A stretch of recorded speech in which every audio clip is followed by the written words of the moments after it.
Jordy Clark, welcome to the Financial Freedom Fast podcast. What is going on, brother? Yeah, thanks for having me on, Matt. Dude, just living the dream. So I'm based in Salt Lake City, Utah, and got a couple little kids. We got a bunch of real estate, a couple businesses, and we're just grabbing life big. So Grabbing life big, rocking and rolling, baby. Dude, Salt Lake, man, how is it out there? I haven't been, but I have seen some pretty amazing places, pretty amazing views. Did you go out there for the nature, or what brought you out that way? yeah, great question. I'm born and raised here, with the exception of about 2.5 years of my life that I lived outside of the state. So about 6 months of that, I lived in San Diego and I was a surfing bum. And then for about 2 years of that, I actually lived in South America. I born and raised here. We love traveling. In fact, my wife and I, we just got back from Nashville and had a great time there. Not really our scene. We don't drink. We're pretty boring as far as that kind of stuff goes, but it was cool to listen to live music. And it was nice to come back here to Salt Lake because we got huge mountains. There's just so much to do: hiking, mountain biking, hunting, just being outdoors, fishing. It's an outdoor paradise here. So I couldn't imagine living anywhere else. Dude, I would say, man, and not drinking alcohol, going out and partying all the time. I on the same boat. I cut out alcohol for a while, like probably like 6 or 7 months, and then started hanging out with some friends who do. So I went out there, and then obviously like out in Paris, I was drinking my wine, doing all that stuff. But being in a place like that where you're just surrounded by nature and you literally have an option to go bike and see incredible views, or go for a run, or go mountain biking, just go see everything. You've got the rivers there, and oh man, the nature that you don't even need the extracurriculars out there, man. It's just living in the present and being with nature out there, bro. I bet it's an amazing time. Yeah, it's phenomenal for sure. So did that play in, and obviously we're going to dig into the financial freedom aspect of this show, Financial Freedom Fast. We focus on reaching financial freedom fast through all different types of investment techniques. Yours pretty specifically being real estate. Now, why, before we go into your strategies, how you've invested, what you've built up for yourself, why did you start investing in real estate? Was it to travel? Was it because you had a wife? Was it because you were building a family? Where does that come from? Yeah, great question, man. So going back to when I lived in San Diego and I was a surf bum for a few months, I actually got invited down there by a guy that lived down the street from me as I was growing up. And I grew up a contractor's son. My mom's a nurse. So total just normal upbringing. I didn't come from money.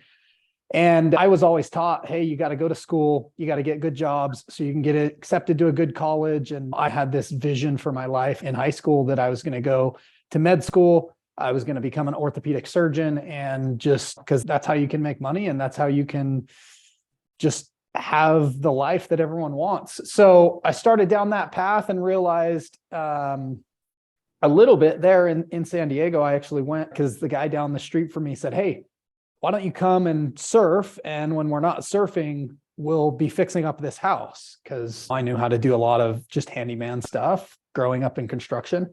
So I was like, cool, I'd love to learn how to surf. I grew up snowboarding here in Utah, and that was, hey, yeah, it'll be fun. Beach, I was young, I was 19, and it just seemed like a great opportunity. So we go, and I'm sleeping on an air mattress, and realized that we were working like 80 hours a week. I was making a ton of money. It was great. And then we were surfing, usually a sunrise or sunset. We went and surfed, and great experience. And the guy that ended up taking me and paying me, he made $60,000 or $70,000 flipping this house. And I'm over here, I made like $2,000 after a couple months of hard work. And I realized, I was like, wow, like he made a ton of money doing that. That's pretty cool.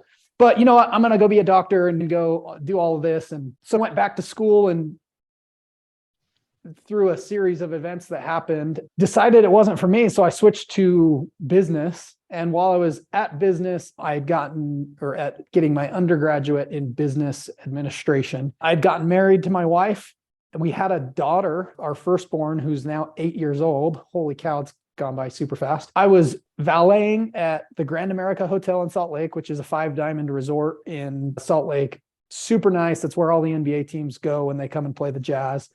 And I was making a ton of money in cash on the side. And all of the people around me were like, hey, I'm good, making 60 grand a year under the table, pretty much. They were just super content. And I'm over here, I'm working that. I got my real estate license because that same mentor told me, hey, go read this book called Rich Dad, Poor Dad. And it like opened my mind. And I was like, I got to buy rental properties. So I got my real estate license because I foolishly thought I needed a real estate license to buy rental properties. And I'm going to school at night full time. I was like 8 classes away from my bachelor's degree in business administration with a minor in finance. And I'm talking to all my colleagues, or whatever you want to call them, my classmates. And they're like, oh, I accepted this job making 45 grand. And they're just super pumped. And I'm spending like 10 grand a semester to go to school at night when I've got a brand new born baby at home. And by the way, like I was making 120 grand as a realtor and 40 or 50 grand valeting. And I was like, looking around, I'm like, this path is going to lead me to where I'm already at.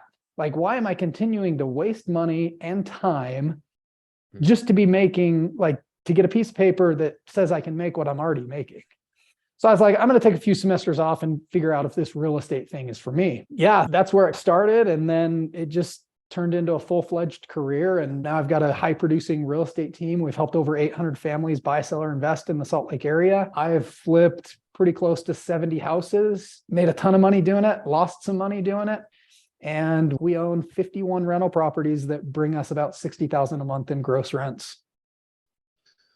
Oh man, 60,000 a month, dude. That's pretty fat. What would you say? What is your take home off of that monthly? That's a good question. A couple of those, we bought some apartment complexes that we have some partners in, but I'm pretty close to 10,000-ish a month in cash flow, give or after all the mortgages are paid. And that's assuming we don't have any vacancies or anything weird. So that's your horizontal income that is rocking there. And then, but you have this like in a real estate agent team that is selling it.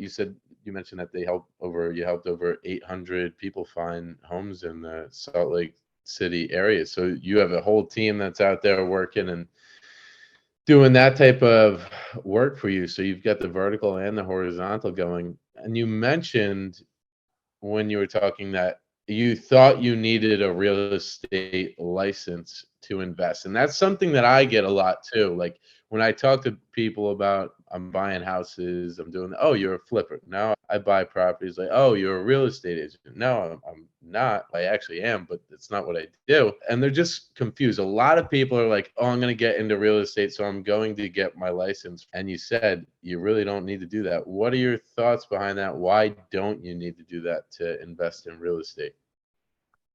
Yeah, you don't have to be a real estate agent to buy a property, right? I think everybody gets that. Being a real estate agent it's a great career. It's served me very well, but it's also come with some restrictions, right? I can't go and offer to purchase a home that's deeply discounted from somebody without disclosing both legally and ethically for myself. I can't in good conscience go and buy a house for pennies on the dollar from somebody without disclosing I'm buying it for pennies on the dollar and you'll probably make more even if you hired me to sell it for you, which I don't really want to go into that, but there's wholesalers and people who don't have an active real estate license that they can go and they can negotiate whatever deal they want with anyone, right? Like this is America, we're a capitalistic society. And if somebody chooses to sell something for a discounted rate, like that is what it is. Car dealerships do it all the time where they're buying on wholesale and selling on retail.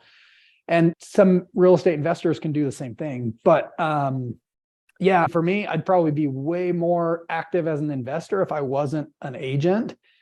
But then on the flip side, I also really enjoy being an agent now that I've done it for almost a decade, because the difference in net worth that an owner of real estate has versus a renter of real estate, 45 times different. Right? The average, I may butcher these numbers, it's somewhere in the ballpark of if somebody purchases a home to live in, not an investment property, just their own home, the average net worth of that American is $280,000 versus the average net worth of a renter is like $4,000. So the difference is absolutely astonishing in what it does for wealth creation for most Americans.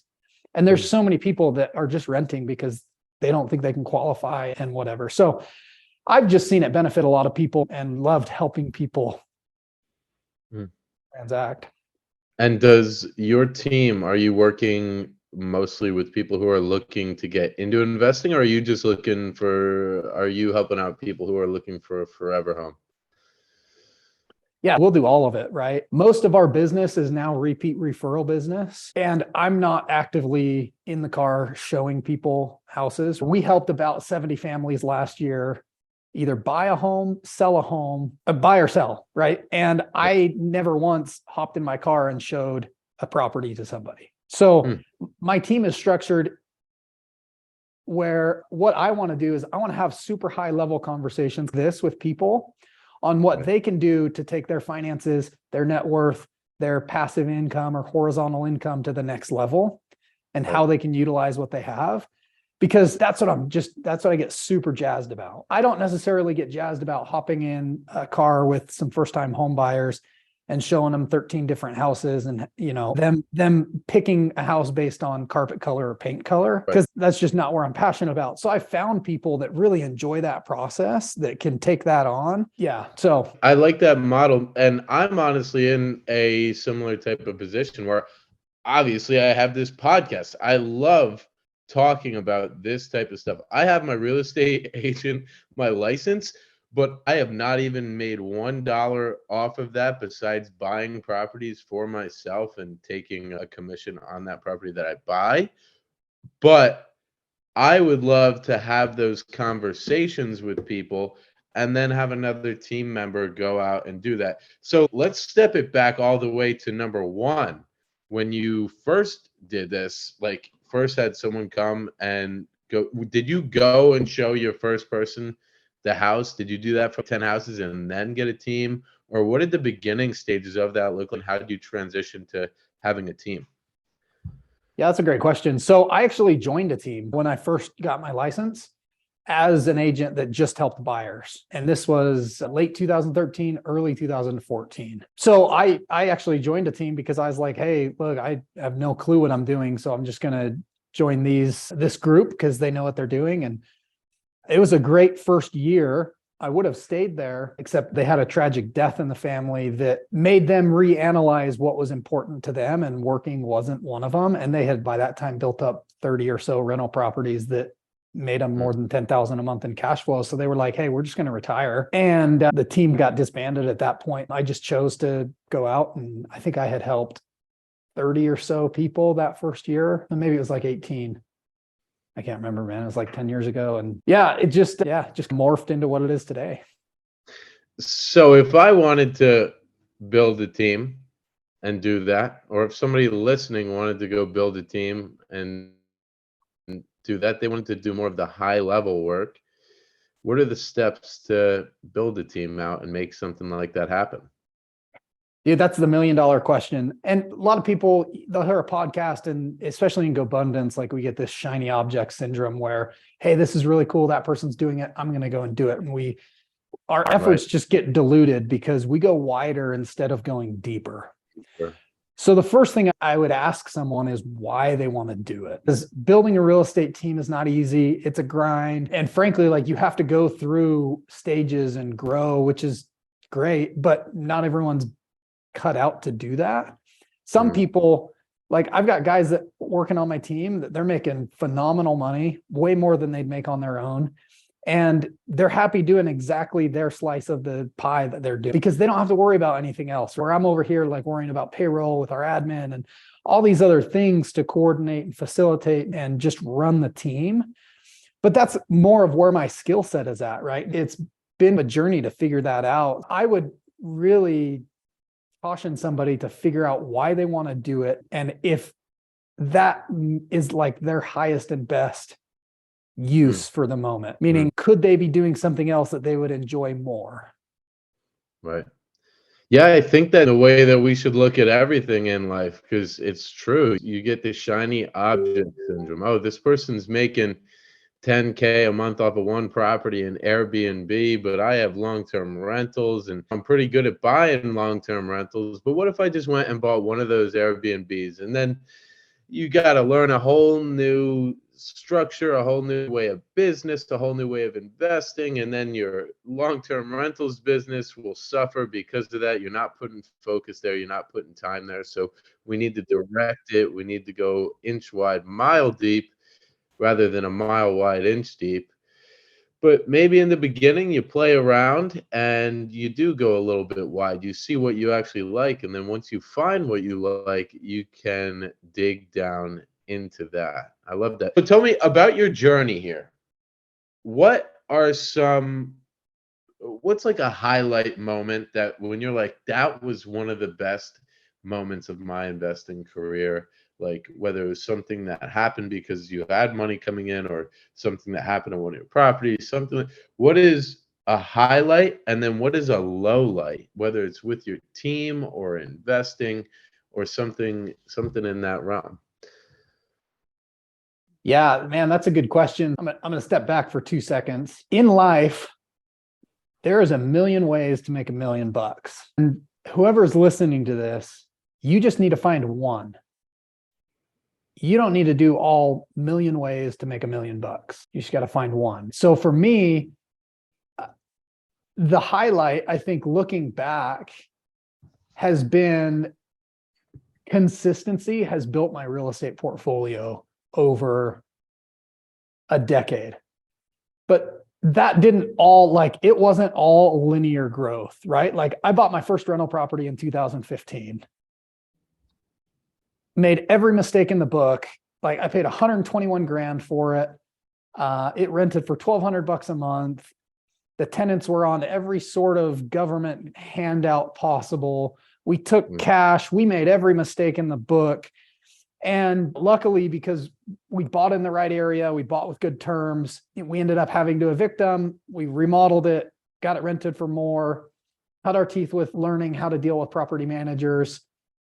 And we ended up selling it, which fueled our growth into a different primary residence. And there's a lot there. But the consistency piece, like a lot of the times, we're just not as consistent as we should be in a lot of areas of our life. And for me, like, dude, it's just been about doing base hits over and over and over again, getting really good at them. And then it just compounds, right?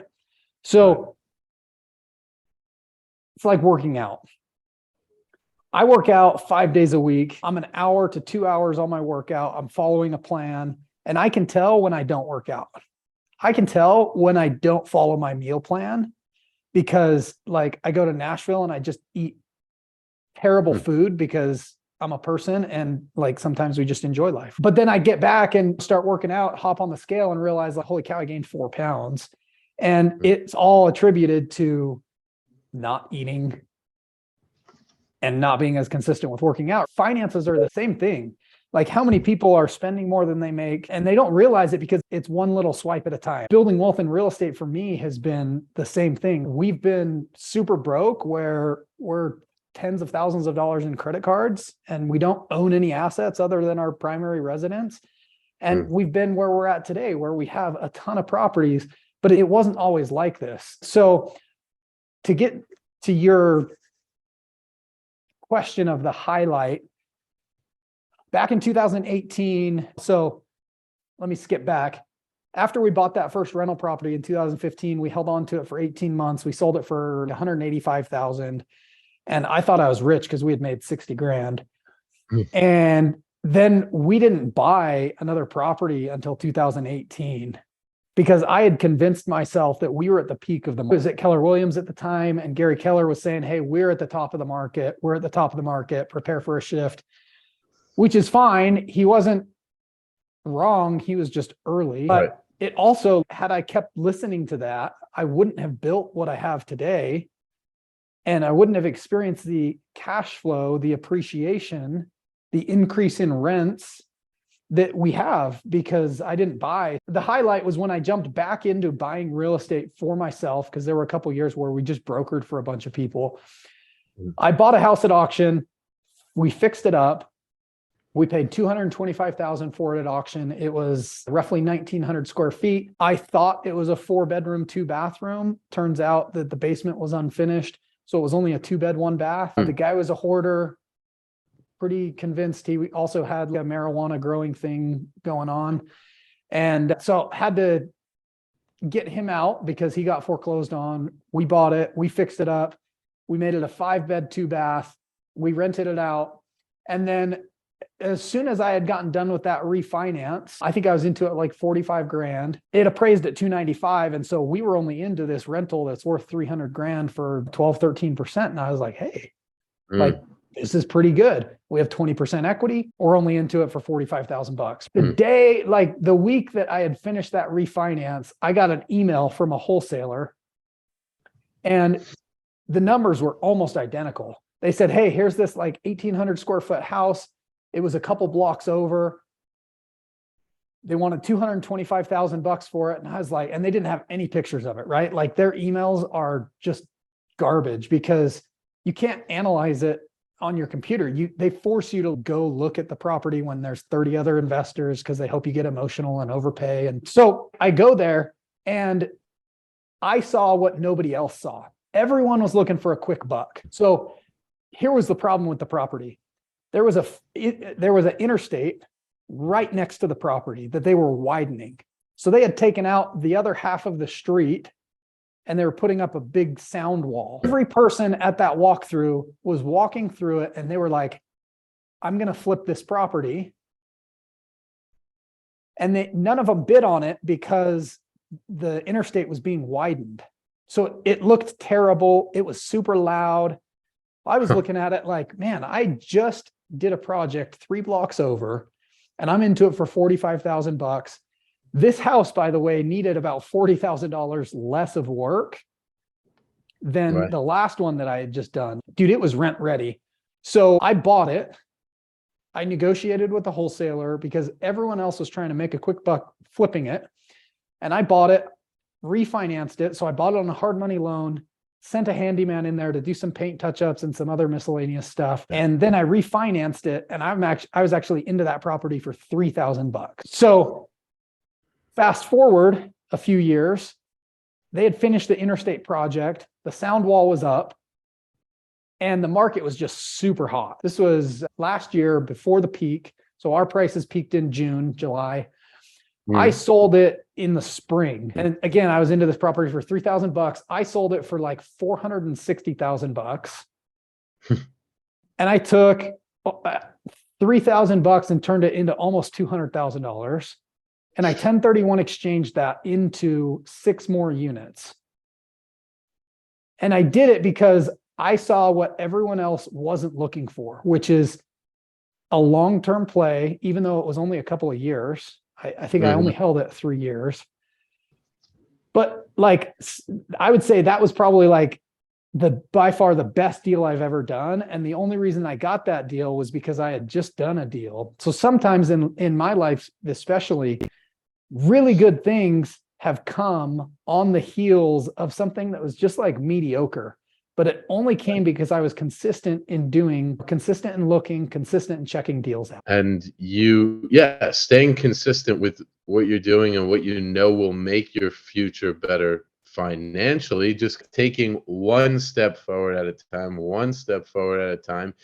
Each of those, every time you do that, could make to having bigger steps where one step now is what used to be one step is now it's one step will take you 10 steps of what you used to do, man. So that is incredible. So what is like this mindset? Where do you get the mindset to be more long-term? Because I actually like my investment strategy is completely every property that I buy, I wanted the numbers to work so well that I would keep that for the rest of my life.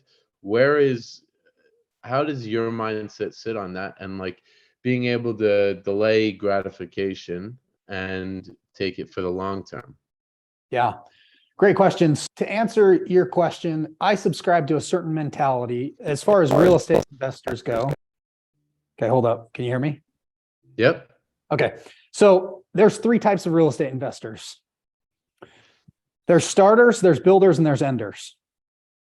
Okay. Starters, it's years. They're just starting out they've been investing for 10 years.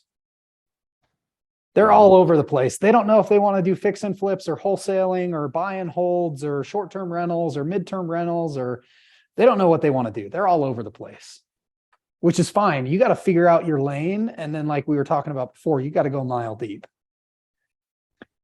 There's builders, which is you've been investing from 10 to 30 years. And builders know where they're good at. They know where they're not. And they go super deep. And they create a ton of wealth. They create a ton of opportunities for themselves and other people. And they do it primarily one of two ways.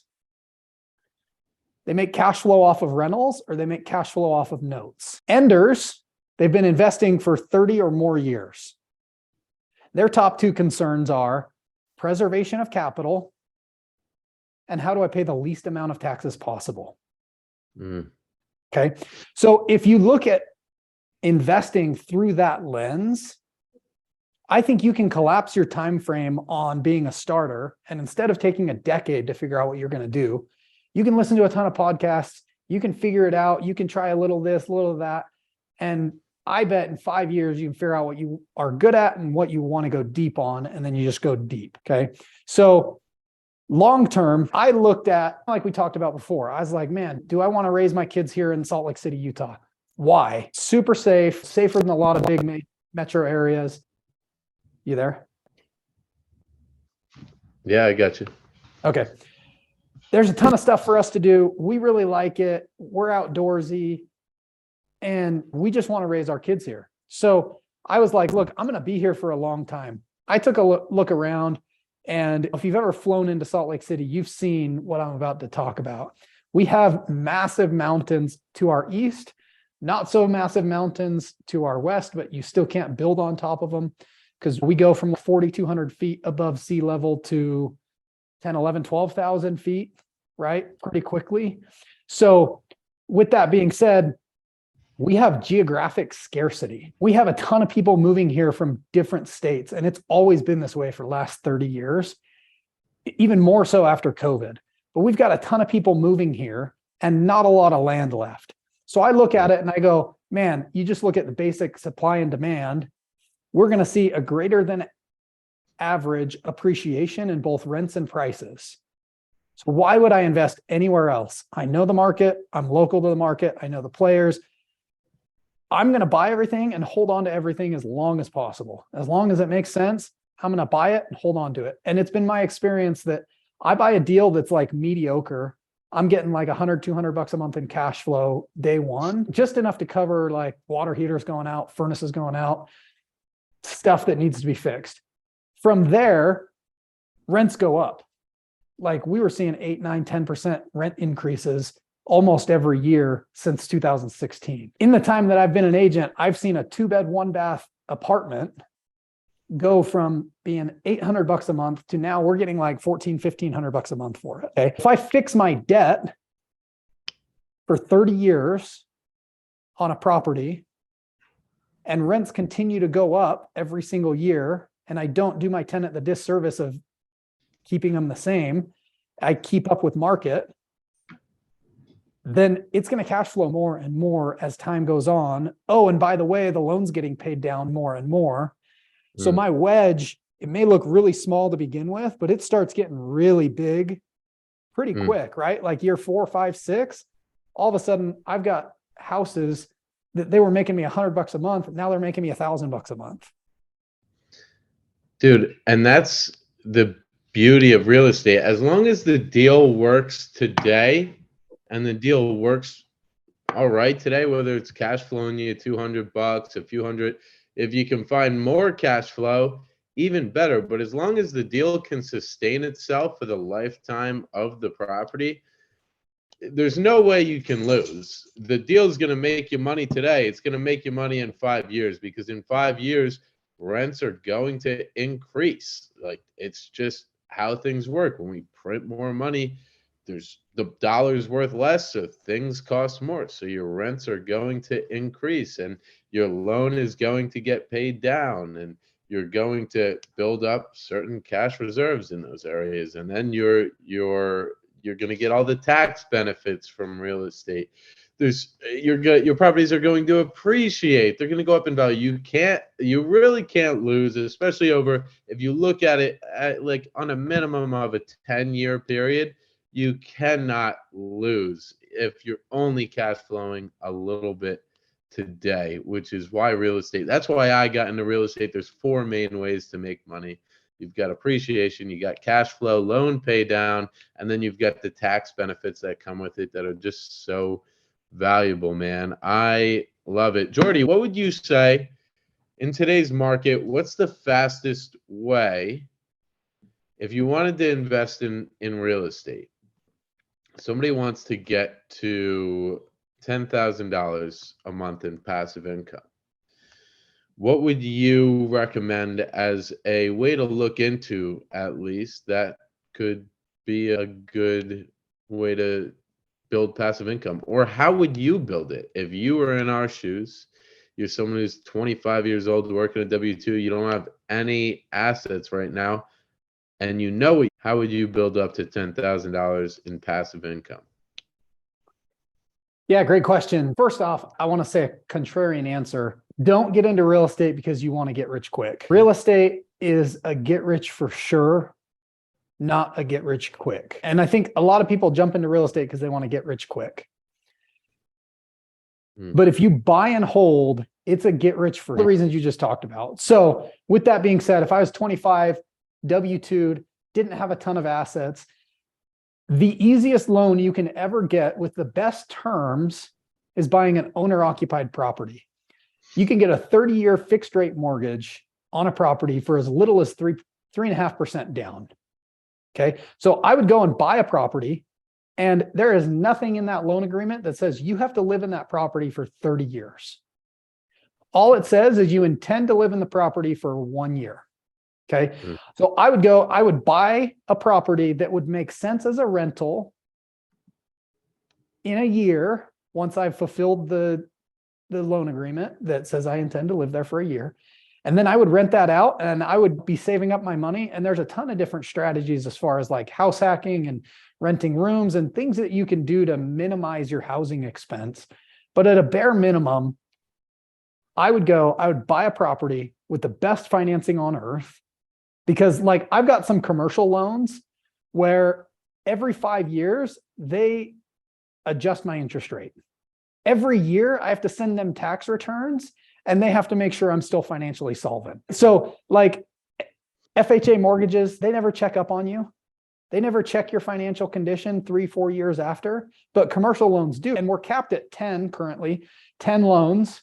But really once you hit 5 or 6 or 7, it gets freaking hard to get those loans. That's what I would say. And then figure out that next year, do all the research you can and figure out which way you want to take your real estate investing. Yeah, a lot of us. And that's my main way that I say off the bat, man, go for the FHA loan. Even if you find a place that needs to be fixed up too, they've got a loan, the 203K loan, which is basically an FHA loan, 3.5% down, but they actually allow you to put money down to do renovations on a property. That's what I did.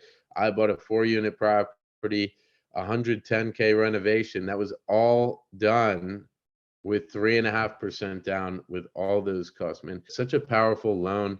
Max out all those loans that you can get. If you could get your 4, 5, 6 loans that you could get from Fannie and Freddie. And then at that point, if you're buying well, you might have enough, especially if you have low responsibilities, you might have passive income to get out of your job and then go focus on real estate almost full time and build even more passive income. I love that. What is one actionable step that our listeners should take today to start on their path towards financial freedom or investing in real estate? Oh man, that's a good question. I would say figure out where you're at financially. Do a budget, go through, look at what you spent for the last 12 months, categorize it all. I know it sounds super nerdy. If you don't know where your money, if you're making 60 grand a year and you don't know where your money goes, making 600 grand a year isn't going to fix anything. Right. it's just going to be a bigger problem. So like whatever stage you're at, and my wife and I were actually talking about this because we've gotten maybe a little lax on that, where I'm like, okay, man, we really need to like take another look at that and make sure like we're still living on a percentage of our income versus all of our income. Just figuring that out, I think, is super critical at whatever stage you're at. Like you and I both know guys that are worth 10, 20, 50, $100 million. That doesn't matter if they're blowing more than they make. Right. That financial equation is bankruptcy. It just might take longer to get there than someone who's making 60 grand. But the principle is the same. You got to live on less than you make. You got to create margin and invest the difference. And if you don't like where you're working, go get a new job. Go find something you do enjoy. Go get a side hustle. Figure it out, right? Like, why are you wasting your life in a job that you hate? Right. Someone who's making 500 grand a year, right? Someone who's making $500,000 a year, and they spend $490,000, is less wealthy than someone who makes $60,000 a year and spends $40,000. One of them ends the year, and let's say they had nothing before that. One of them ends the year with 10 grand. The other one ends the year with 20 grand. So it really does all come down to what you're spending right now. Make sure you're saving, especially in the beginning, man. Save as much as possible. Know what you're spending and take that money that you save. There's only two ways to save more money. You got to scale. You either make more money or you spend less money, or you do both and you save a ton more, invest it, and you will definitely be on your way towards financial freedom. And the less you spend every month, the less passive income you need to build, the quicker you'll get to financial freedom fast, which is what this podcast is all about, man. So last question I've got for you, Jordy. What is one question that you wish I would have asked, or one topic that you wish I would have covered? And how would you have answered that question, or how would you have expanded on that topic? Yeah. So there's one thing you asked me for: highlights and lowlights, and I never gave you a. Low light, right? Here's my low light, and it is happening for me now. Okay. I say happening for me because we just did a Tony Robbins event, and rather than looking at it like it's happening to me, I'm choosing to, what can I learn from this? Okay. Oh, here's the story. I bought a property on November 19th of 2021 to fix and flip. Okay. Right. I paid $620,000 for it. We thought the renovations were going to be $100,000. And I had the after repair value pegged at $900,000. We were going to create a master ensuite. We were going to blow out the kitchen and make it just gorgeous. And it was going to take us about 6 months. We're recording this today, March 28th of 2023. You can do the math on how many days I've owned this property. The rehab cost us $160,000. I learned a lot of lessons with this general contractor, and one lesson I learned 3 different times. And I am now paying my tuition. We ended up selling it for just under $900,000. And I get to write a check of $81,820.27 on April 6th. Damn. After all the work, all the hard work, all the time, all the frustration, all the dealing with the contractor, and you're going to come out and you have money into the deal, right? And you're going to be writing a check. So what's like the overall loss on that look like? Is that like 180 grand, 150? No, so my actual loss is $81,820. Oh, that's the actual loss. Got it, man. I'm a ton of money into it, so I'll be getting money back, but I'm losing 81 grand, man. Which that's a lot of money, but that could have bought me a brand new Corvette C8. Right. There's a lot you can do with 80 grand, but it just goes to show it's not all sunshine, rainbows, and unicorns investing in real estate. Contrary to what everyone was saying for the last 5 years, you absolutely can lose money in real estate. So vet your deals very carefully, vet your contractors very carefully. And just because you've used somebody in the past and it's been successful does not equal it's going to be successful in the And it sounds like maybe firing a little bit quicker. You said you mentioned 3 times you gave him a chance. Maybe firing quicker might help out too when someone's not working out there, man. But yeah, man. Hey, I'm happy it happened to you because something good is gonna come out of it, man. Maybe you don't do flips anymore, or maybe you learned such a big flip lesson. I'm the same way where I like to take what is good out of it. I got my phone stolen in Barcelona. All right, now I get to be more present. Now I get to practice my navigational skills without Google Maps with me all the time. There are things that we can learn from all this that's happening. So I'm excited to hear a year from now what you found to be the learning lesson, and it's going to help you out somewhere in your life. You're going to realize why it happens. Good, man. Where can my listeners and watchers find you online, Jordy?